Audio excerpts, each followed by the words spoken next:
art of persuasion doesn't come naturally for everyone, but today I'm going to tell you some psychological tricks that will help you develop this skill. Some people are really good at persuading and convincing other people to do what they want them to do. How do they do that? How do they make it happen? Well, if you know how human mind works, you will be able to have others do what you want them to do. But the question is, are you going to use it for good or for evil purposes? These psychological tricks are very effective, so please don't use them for evil purposes. Number 1, approach them with a positive mindset. If you approach them with a negative or nagging mindset, you will immediately lose your power. When someone is nagging at us or when someone is approaching us negatively, we immediately become defensive and we don't take them seriously. This is especially true if you are trying a family member or a friend to do something for you. For instance, if you are asking your child to clean their room, don't tell them that you never clean your room, why you are so dirty, why you are so lazy, why you are so unorganized. Instead, tell them, I want you to clean your room today. That's it. Number 2, which is continuation of number 1. State your request clearly and precisely. Don't ramble. Don't go on to lengths telling them that they are wrong and why they should do it. Instead, state your request and then give them just one reason why they should do it.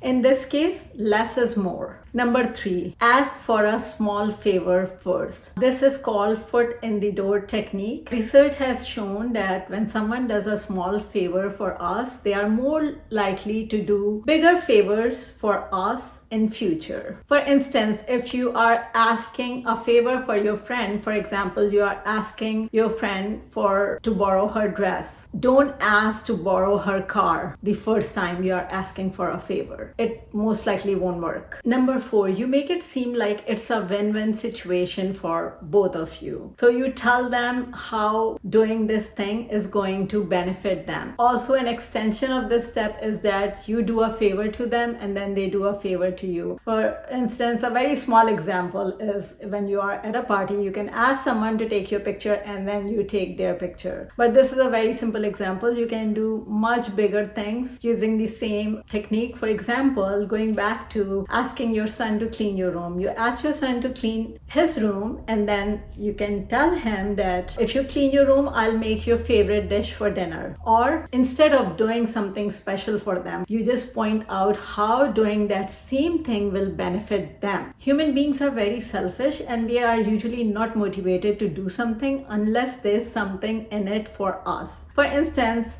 if you want your son to clean your room, you can tell him that if you clean your room, it will also declutter your mind and you will be more focused in preparing for your exams. Or another example is that if you want your partner to go to mall with you and they hate going to mall, you can say, we can check out that your favorite store and it has really good deals today. Or you can say that after mall, we can have dinner at your favorite restaurant. So that will motivate them a little more to do that thing that you want them to do. Research has shown that if we are told to do something, we tend not to do it just because we believe in our free will or our freedom. So what you can do is just give them a choice. For instance, you can give them 2 choices and one more difficult one and one easier one, and the easier one is the one you want them to do. Also, on this principle, you can first state your request, then you can tell them how it benefits them. You can also tell them a timeline that they should be doing, otherwise that offer will run out. And then you just leave the choice up to them freely, like they are free to choose. And that will increase the chances of them to choose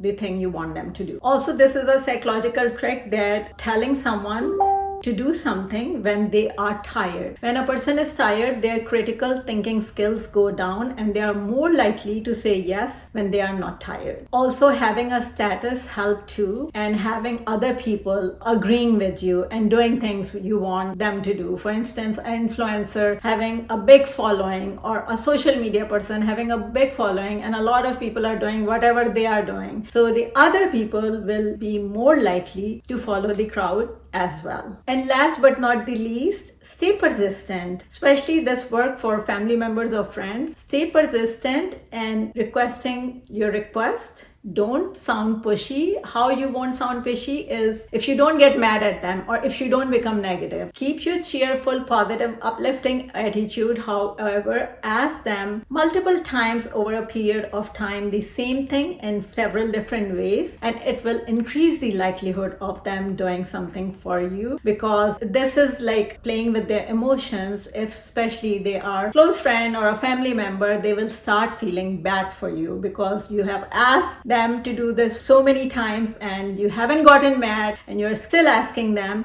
so they are more likely to do that thing. However, the key is not to get mad, not to blame them, and not to become negative, and keep and stay patient. So my viewers, I hope this video was helpful and I will see you next time. Thank you.